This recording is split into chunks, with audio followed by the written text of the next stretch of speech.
Namaskar. I hope you all are doing good and working hard for the preparation of your civil services examination and all other government examinations which is going to happen in near future. In my last lecture, I discussed with you all about the first topic of our syllabus, that was later Mughals. There I discussed with you about the various reasons for the decline, for the disintegration of Mughals, the policies of Aurangzeb, the conspiracies or the court conspiracy, the groups in the Mughal court and their interest, self-interest to support a particular contender in the race of Mughal crown.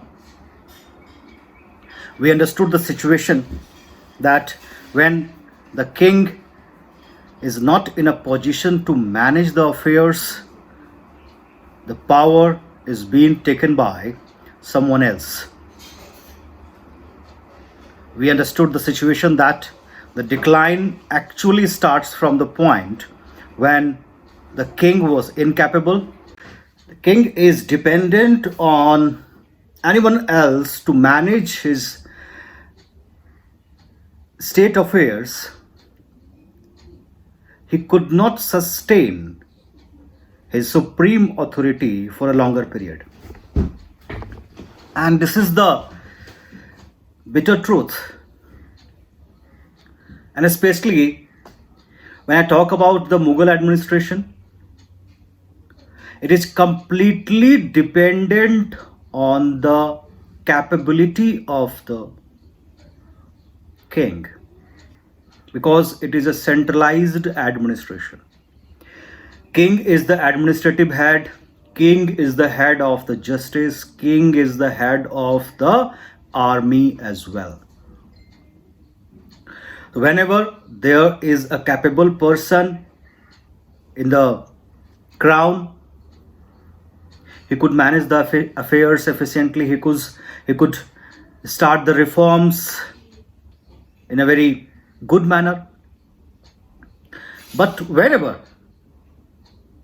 the situation turn around, or a person who is holding the crown, who is not concerned about the state affairs, who is not a hard-working person, who do not have far-sightedness, who do not have financial sense, is going to be dependent to his nobles. And in the Mughal period, the nobles comprises the ulema and the umrao. In ulema, you can count on the mansabdars as well. The umrao, you can count on the mansabdars as well. The ulema was the religious preachers or the group of religious people. The later Mughals, when they were not in a position to manage the affairs, a particular situation also arises in India. When a big power loses its power or strength, the power and strength is basically divided into various subcategories. And the disintegration of Mughals is the best example of it. When they loses their shine, when they loses their authority, when they loses their power, few other provinces started to take their own place. Because if you're not able to control your provinces or your territory, disintegration starts taking place. Disintegration means what? Disintegration means there are many stakeholders in a state, and they will united till the time they had the confidence in the central authority. And with the confidence, they should have the fear that if they are going to disown the central power, they will face the music and their place will be taken by someone else who are more obedient to the central power. The fear and the confidence, they both are actually required for the integration, for the unity of a particular kingdom or empire. Both the things are not in a position. Both the things, either it is confidence or the fear, was not there in the minds of all the administrators, the governors of all these provinces. Though it is Bengal, Hyderabad, Awadh, or the states, those who always revolted against the policies of Mughals like Maratha, Rajputana, Sikhs. And whenever the governor got the opportunity to enjoy an independent status, and if the governor is also capable in managing the affairs, he did not loses the chance. The story or the history, the part of history, basically belongs to many ambitious administrators who defied the orders of Mughal rulers because they know that they did not have the authority and the power to curb their opposition. There were two things. First, they understood the actual condition of Mughals, that they do not have the financial power or the power of their army decreased a lot. That's why they had taken the decision to oppose it or to defy the rules or to defy the orders of Mughal kings. And at the same point of time, the Mughal Badshahs also understood one point, that if they had an acceptance, even in theory, that is not a bad thing. That is not a bad thing. Practically, they do not have the strength to counter the opposition. So, the situation here basically became very critical for the Mughals, but at the same point of time, so many new dynasties came into existence. In Bengal, Murshid Quli Khan; in Awadh, Shaddad Khan Burhanul Mulk; in Hyderabad, Nizamul Mulk Asaf Zah; in Maharashtra, Shahu, afterwards Peshwas; in Sikh state, initially the Misls and afterwards Maharaja Ranjit Singh; in Mysore, Hyder Ali and afterwards Tipu Sultan. They all became important, and now they are going to play a very crucial role in the second phase of modern Indian history, that is the conquest of India by Britishers. But right now we need to understand the basic or important things about this portion. Now I'm going to discuss the second topic with you all. That is also very important in terms of prelims and mains, because few questions you can expect from this point or this topic in prelims or in mains. Few analysis or short questions can be asked. The topic is the rise of provincial power in India after the Mughals. When the Mughals did not able to sustain their authority or suzerainty over India, many provinces declared themselves as an independent state, declared even not even in theoretical but in practical sense, They behaved like an independent state, though they accepted in theory the suzerainty of Mughals and considered themselves as a princes under the Mughal authority. But in practical sense, they all behaved like an independent king. And the best example is that they appointed their own successors, they make their own rules.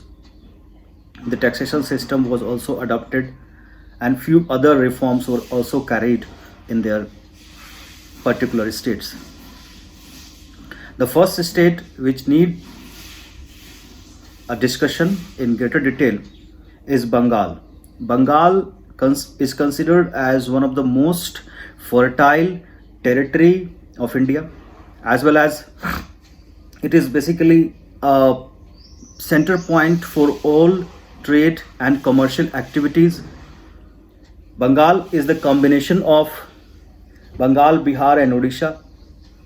Present Bangladesh is also was also a part of Bengal, and even Assam was also a part of medieval Bengal. It was known for its trade activities, its export of goods, rice, grains, jute, and other material to Southeast Asia and other countries. It was a very prosperous state, and in other terms, you can consider it as the pillar of revenue for the Mughals as well. But in my last lecture, I also told you about the Golden Farman, in which Farrukh Shah had given the authority to East India Company to carry on their trade without paying any excise duties.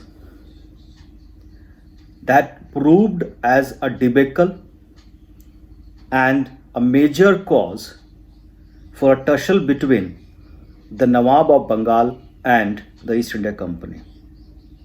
Anyway, at present we are discussing the creation of Nawab Shahi in Bengal.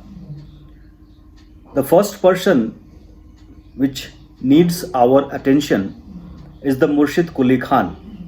Murshid Quli Khan was a very capable person, and he was appointed as a Diwan by Aurangzeb himself in the year 1700. But after his death,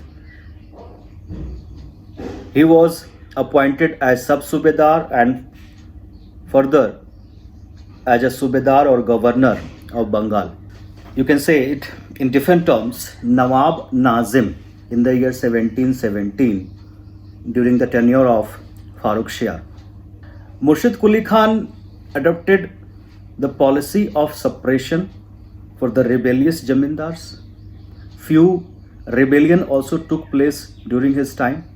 He is known to crush all these rebellions because the Jamindars and the landlords considered themselves as the supreme authority, and they were not, you can say, ready to accept any kind of supremacy, as due to a long period of maladministration, a long period of less control to them.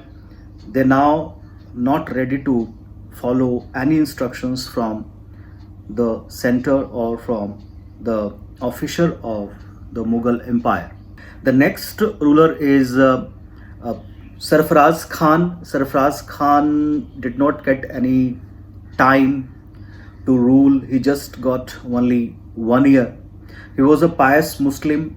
He followed all the rules and rituals of Islam, and did not give much heed or attention to the political affairs. Due to all these weaknesses, you can say an officer named Alivardi Khan, who was the deputy Subedar of Patna, got the opportunity and rebelled against him. He killed Sarfaraz Khan and became the new Nawab of Bengal. He also bribed the officers of the Mughal court as well as the officers of Nawab's court so that he can rule according to his wish. Either it is Murshid Quli Khan or Alivardi Khan or even Sujaud-Dawla.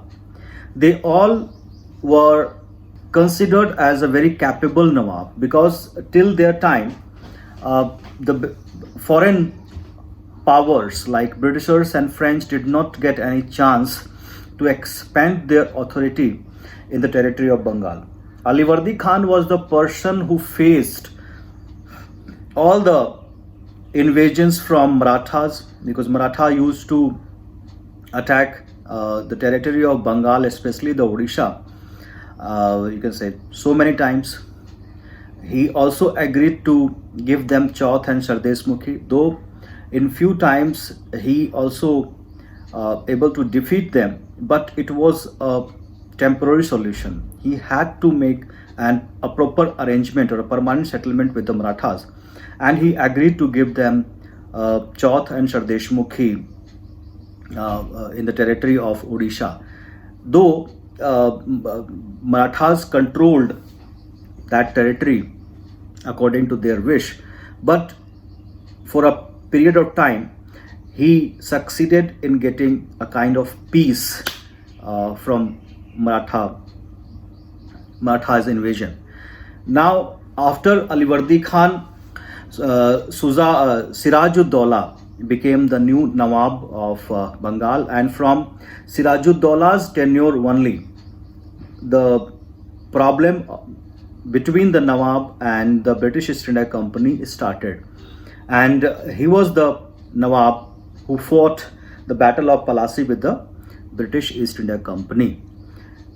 It was basically a conspiracy against him by his own chief of the army or Senapati, Mir Jafar, and because of that he lost that battle and he was killed by the son of Mir Jafar named Miran. So that was the end of the important Nawabs of Bengal. We'll discuss the next phase of history of Bengal while discussing the next topic, the British conquest of India and Battle of Plassey and Battle of Buxar. Now, the next province is Awadh. Awadh is a province, is a part of Uttar Pradesh with Lucknow as its capital. Awadh was established by Sadat Khan Burhan ul Mulk in the year 1722. One thing which is very important, that all these provinces were established or got their semi-independence or independence, you can say, in different terms, because the Nawabs used to carried on the administration according to their wish and requirement. That can be considered as an, you can say, independence, or they established their own authority over their provinces. The time period is by and large the same. Like in Bengal, it was 1717 onwards. In Awadh, it was 1722 onwards, and in Hyderabad, it is 1724 onwards. So by and large, the period was same.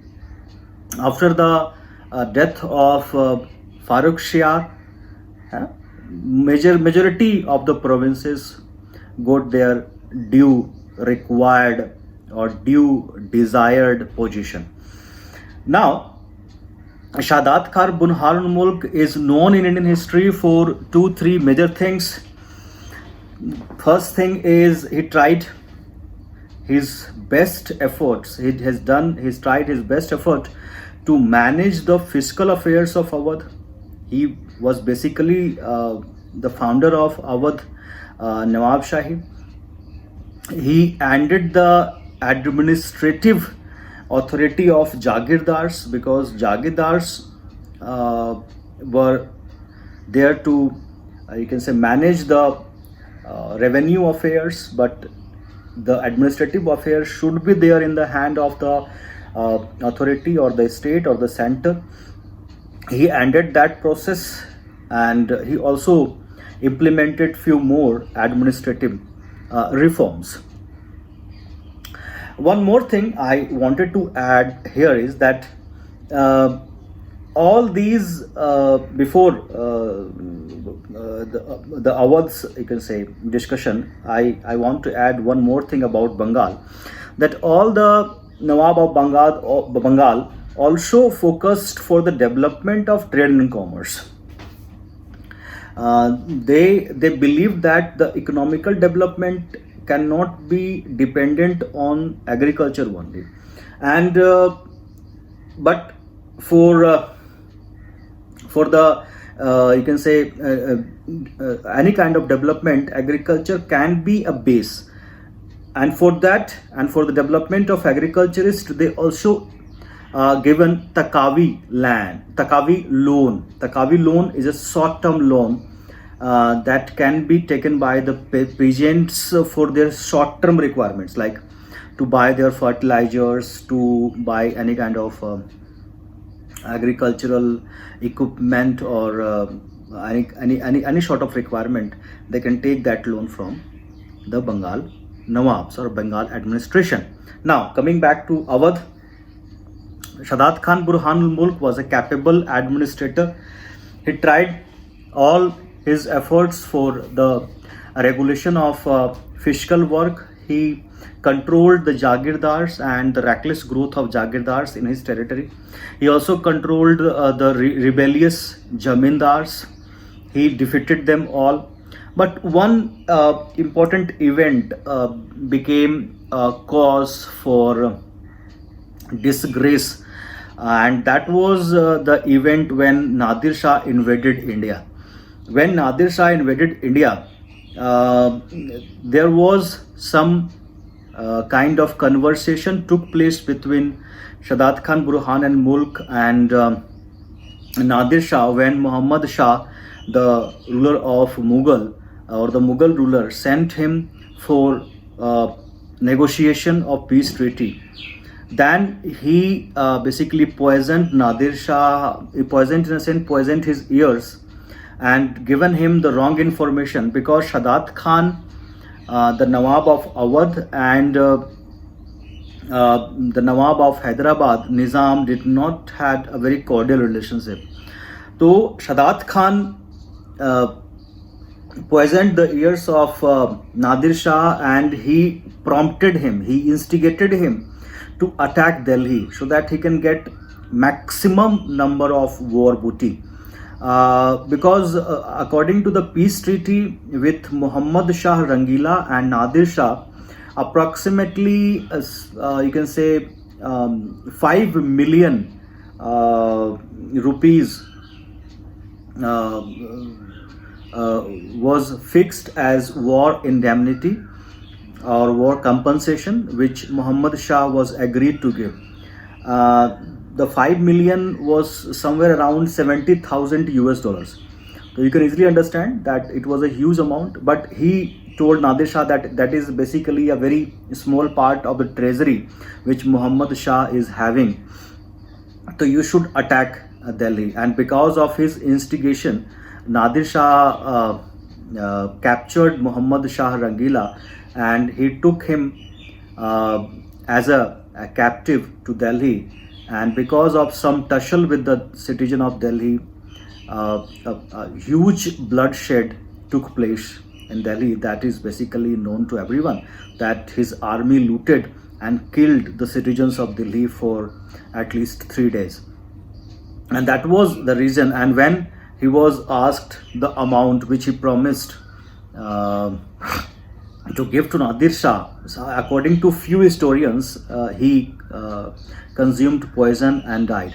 And that was definitely a point of disgrace for Shadat Khan Burhanul Mulk and for the Nawab of Awadh, that because of the fear of an invader, he poisoned himself. Though few historians also give reference about a disease, short of cancer, that basically was the reason of his death. But there is some point, because Nadir Shah did not plan to attack Delhi, and he was planning to went back because he had to face the Turks um, whenever he'll reach his own territory, the Persian territory. Anyhow, after Shadat Khan Burhan ul Mulk, Safdar Jung became the next Nawab. Safdar Jung was his son in law, and he ruled for 1739 to 54, or uh, his reign is known as one of the most important period in terms of Lucknow Gharana or Lucknow Darbar. He was a very capable administrator, and he became a wazir of Mughal empire during the reign of Ahmad Shah. He was also considered as a very important figure in Mughal Darbar. Why? Because he helped Farooq, you can say, Muhammad Shah to defeat the Sayyid brothers. So that was a very important and crucial work he had done in his tenure as a noble in the Mughal court, and because of his support to Muhammad Shah, he became later on became a very prominent figure in the Mughal court, and later on he also became a wazir. After you can say Safdar Jung, Shuja-ud-Dawla and Ashraf-ud-Dawla became the next Nawab. Ashraf-ud-Dawla is a prominent figure because many important architectural development took place during his reign, like Imam Bada and Rumi Darwaja was constructed during his rule. So that was Awadh, which plays a very important role in Indian history. And after Ashraf-ud-Dawla, Shuja-ud-Dawla became the Nawab of Awadh, and Shuja-ud-Dawla became a prominent figure. Why? Because he fought Battle of Buxar against the British East India Company to support the Nawab of Bengal, Mir Qasim, and Mughal Emperor Shah Alam II. That was basically a very important incident that took place, and the role of Nawab of Awadh also became very important. The next thing which needs to be understood, that Safdar Jung was the person who basically played a very crucial role in making a settlement with the Marathas as well. And he was the person who made a treaty with Marathas so that they can safeguard Mughal empire in case of any external invasion or internal revolt. And due to that particular treaty only, Marathas fought the third battle of Panipat. Though at that particular time, at the time of the third battle of Panipat, the Nawab of Awadh was Shuja-ud-Dawla, and he supported the Ahmad Shah Abdali, not the Mughals, but in, you can say, getting all these treaties done, Safdar Jung played a very crucial role. That was the importance of Awadh. And the third important, you can say, province was Hyderabad. And with Hyderabad, we need to discuss Karnataka also, because Karnataka was a sub-suba, and when Hyderabad became independent, you can say as an independent province, they started behaving like an independent province. Karnataka also had done the same thing. So in Hyderabad, as I told you in my last lecture also, that it was established by Nizam ul Mulk Asaf Za. Nizamul Mulk Asaf Za. Nizam ul Mulk Asaf Za was also known as Kulich Khan. Kulich Khan. The Kulich Khan title was given him by Aurangzeb uh, Nizamul Mulk by Farooq Shiar and Asaf Zah by Muhammad Shah Rangila. So he was a very prominent figure in the Mughal court. He played a very crucial role in a war against Sayyid brothers, in a conspiracy against Sayyid brothers, and because of his support, only Muhammad Shah got success against the Sayyid brothers. Nizamul Mulk was a very capable administrator, and he had done everything to manage the affairs, to get the fruitful result. But it was the rule of Muhammad Shah, who was not a person to manage the affairs, and who did not let him to manage the affairs, and intrigued against him. That was the reason he decided to left Delhi Darbar in the mercy of God and created his own kingdom or own empire known as Ashraf Jahi Empire or Nizam Shahi Empire. He ruled for 1724 to 48, and afterwards the war of succession started between his son and his grandson, and that succession of war was used by both Britishers and French, though it was started by French East India Company, especially the governor Dupleix. But anyhow, the war of succession was definitely a cause for